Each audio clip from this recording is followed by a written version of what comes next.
Isang masarap na ulam ang lulutuin natin mga par. Pork steak nga pala. Tara, game!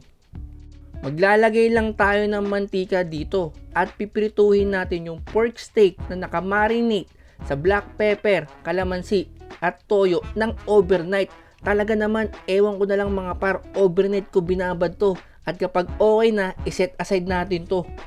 Magigisa lang naman tayo ng bawang at sibuyas dito mga par. At kapag naamoy nyo na yung aroma, ilagay na natin yung pork steak kanina. Haluin lang natin to ng mabuti. At yung pinagbabaran o yung marinade, ilagay na rin natin. At lalagyan pa natin to ng tubig. At pakukuluan lang natin to hanggang sa lumambot.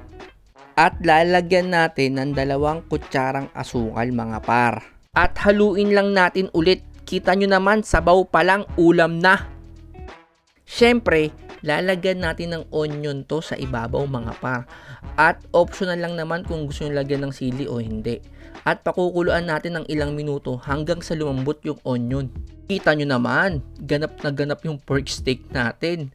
O paano, finished product na tayo. Salamat sa panonood. Paalam!